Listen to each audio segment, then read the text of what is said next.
Hi friends, welcome to Jaya's garden. இந்த வாரத்தில் மட்டும் என்கிட்ட ஒரு 10-15 பேர் கமெண்ட்டில் இருக்கட்டும், இல்லைன்னா நேர்லையாக இருக்கட்டும், மெனக்கட்டு வந்து கூட நிறைய பேர் கேட்டாங்க, ஃபோனில் கேட்டுட்டாங்க, அதுக்கப்புறமா வாட்ஸ்அப்லேயும் கேட்டுட்டாங்க. ஸோ ஒரே விஷயத்தை பற்றி இந்த வாரத்தில் மட்டும் அதிகமான பேர் கேட்டதுனால ஒருவேளை இப்போ இந்த பருவநிலை மாற்றம் காரணமாக இருக்கலாம் அப்படின்னு சொல்லிட்டு அதுக்காக ஒரு வீடியோ, அதுவும் நான் என்ன பயன்படுத்துகிறேன், இதுக்கெல்லாம் ஒரு வீடியோவா அப்படின்னு நீங்கள் திட்டுற மாதிரி தான் என்னுடைய வீடியோ இருக்கும். ஆனால் அவ்வளோ எஃபெக்டிவான ஒரு வீடியோ. அதுக்குள்ளே போகிறதுக்கு முன்னாடி ஜெயாஸ் கார்டன் சேனலை சப்ஸ்கிரைப் பண்ணல அப்படின்னா சப்ஸ்கிரைப் பண்ணிக்கோங்க. அப்படியே பக்கத்தில் இருக்கக்கூடிய பெல் ஐக்கானை ஆல் ஆப்ஷன் போட்டு வச்சுக்கோங்க. அப்போ தான் நான் போடக்கூடிய வீடியோக்கள் உங்களுக்கு உடனுக்குடனே நோட்டிஃபிகேஷனில் வரும். ஃப்ரெண்ட்ஸ், என்ன அப்படின்னா, நிறைய பேர் வழியை யாருன்னே தெரியாதவங்களும் பக்கத்தில் ஒரே ஒரு உதவி செய்ய முடியுமா, எங்கள் வீட்டில் இந்த செடி இருக்குது, ஒரே மாவு பூச்சியாக இருக்குது, என்னங்க பண்ணுறது அப்படின்னு சொல்லி நம்மளை மதித்து நம்மக்கிட்ட ரெமெடி கிடைக்கும் அப்படின்னு கேட்க வராங்க. எல்லாருக்கும் நான் ஆஹா நம்மளை தேடி வந்துட்டாங்க, நம்ம அப்படியே அடித்து விடுவோண்டா அப்படின்னு சொல்லிட்டெல்லாம் எதுவும் நான் இது வரைக்கும் சொன்னது கிடையாது. அதே மாதிரி யூடியூப்லேயும் பார்த்தீங்க அப்படின்னாக்க, இந்த மருந்து கொடுத்தா இந்த பூச்சி போகும், அந்த மருந்து கொடுத்தா அந்த பூச்சி போகும்னு சொல்லி நிறைய யூடியூபர்ஸ் போடுறத நீங்கள் பார்த்துருப்பீங்க. பட் நான் சொல்கிறதெல்லாம் ஒன்று தான். எல்லா பூச்சிக்கும் நான் ஒரு 2 விஷயம் பண்ணுவேன். மாவு பூச்சியாக இருந்தால் ஒரே ஒரு விஷயந்தாங்க பண்ணுவேன். போகிற போக்கில் தண்ணி ஊற்றும்போது தண்ணியை வச்சு அந்த இடத்த அப்படியே கழுவி விட்டுருவேங்க. அந்த இதுக்கு அப்படியே கீழே விழுந்ததுக்கப்புறமா திரும்ப வராது. இல்லையே எங்களுக்கு வருதே அப்படின்னு சொன்னால் டெய்லி பார்த்துட்டு ஃபஸ்ட்டு டேயே நீங்கள் கழுவிட்டிங்கன்னா திரும்ப அது வராது.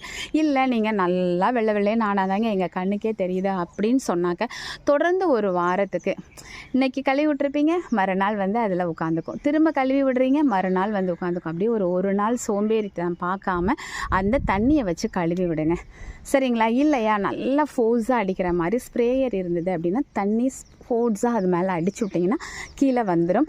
அந்த இடத்த நல்லா கழுவி அந்த இடத்துல எதுவுமே முட்டைகள் எதுவும் இல்லாத மாதிரி நீங்கள் ஒயிட் அப்படியே போகிற மாதிரி பண்ணினீங்கன்னா போதும். பொய் சொல்லலைங்க, இது தாங்க 3 வருஷமாக நான் பண்ணிகிட்ருக்கேன். ஒயிட் பூச்சிக்காக, மாவு பூச்சிக்காக இது வரைக்கும் நான் வேறு எந்த ஒரு மருந்தையும் எடுத்து அடித்ததில்லை. நான் வேணும்னா வீடியோ நிறைய வைரல் ஆகணும் அப்படின்னு சொல்லிட்டு ஒவ்வொரு நாளும் யோசித்து ஒரு 1000 பூச்சி இருக்குதுன்னா ஒரு 2000 பெஸ்டிசைடு உங்களுக்கு என்னால் கொடுக்க முடியுங்க. பட் நான் அதை விரும்பலை. எனக்கு வீடியோ வைரல் ஆகணும், வீடியோவில் நிறைய சப்ஸ்கிரைபர் வரணும், வீடியோ வியூஸ் நிறைய போகணும், அதனால் நான் சம்பாதிக்கணுங்கிற அவசியம் எனக்கு இல்லை. என்னுடைய நோக்கமெல்லாம் என்ன அப்படின்னா, நான் பண்ணக்கூடிய சிம்பிள் மெத்தடை உங்களுக்கு சொல்லிக் கொடுக்கணும். நீங்கள் மாடி தோட்டம் வைக்கணும், நஞ்சில்லா காய்கறிகளை நீங்களும் சாப்பிடணும், என்ன மாதிரி விதை பகிரணும், எல்லா பக்கமும் அழிந்து கொண்டு இருக்கக்கூடிய பாரம்பரிய விதைகள் பரவலாக்கமாகணும். இது மட்டும்தான் என்னுடைய நோக்கம், வேறு எதுவுமே கிடையாது.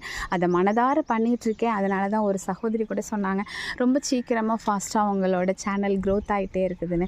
உண்மைதாங்க. அதுக்கெல்லாம் காரணம் நீங்கள். என்னுடைய உண்மையாக நான் ரொம்ப ஃப்ராங்காக சொல்லக்கூடிய ஒரு சில விஷயங்கள். மாவு பூச்சிக்கு இவ்வளோ தாங்க பண்ணுறேன். அதே மாதிரி இலை சுற்றல் இருந்தால் அதை ப்ரூன் பண்ணி விட்டுக்கிட்டே இருப்பேன், கட் பண்ணி விட்டுக்கிட்டே இருப்பேன். 1 வீக்லலாம் ரெக்கவர் ஆகி அழகாக வந்துடுங்க. அதுக்காக ஒவ்வொரு மருந்தாக அடித்து உங்களுக்கு ஒன்று தெரியுமா, சளி பிடிச்சா எந்த மருந்து மாத்திரையும் எடுத்துக்காமல் டாக்டர்கிட்ட போகாமல் 7 நாளில் அது சரியாயிடும். ஆனால் நம்ம என்ன தெரியுமா பண்ணுவோம், 7 நாளில் 7 டாக்டர்கிட்ட போயிடுவோம். இவர்கிட்ட போனால் தான் சரியாகுதும்போ, கடைசியாக போனவர்கிட்ட சரியாயிருக்கும். ஆனால் அது நீங்கள் போகவே இல்லைனாலும் சரியாயிருக்கும். அது மாதிரி தாங்க நீங்கள் ஒவ்வொரு ரெமடியாக பண்ணிக்கிட்டே இருப்பீங்க. அது ஒரு குறிப்பிட்ட நாளில் அதுவாகவே ரெக்கவர் ஆகிடும். அதுக்கு முன்னாடி நீங்கள் என்ன தெரியுமா நினைப்பீங்க, அந்த யூடியூபர் சொன்னது தான் கரெக்டாக ஒர்க் அவுட் ஆகிருக்கு, இவர் சொன்னதாக ஒர்க் அவுட் ஆகிருக்குன்னு சொல்லிட்டு இருப்பீங்க. இவ்வளோ தாங்க, சிம்பிள். அந்த இடத்த மட்டும் நல்லா ஸ்ப்ரே பண்ணி வாஷ் பண்ணி விட்டுருங்க. இல்லைன்னா நல்லா தண்ணியை வச்சு செம்பில் தண்ணியை பிடிச்சி வாஷ் பண்ணிடுங்க. ஓகேங்களா? இந்த வீடியோ பிடிச்சிருந்ததுன்னா கண்டிப்பாக ஃப்ரெண்ட்ஸ் அண்ட் ரிலேட்டிவ் ஷேர் பண்ணுங்கள். மறக்காமல் சேனலில் சப்ஸ்கிரைப் பண்ணி சப்போர்ட் பண்ணுங்கள். ஓகே, பாய்மா.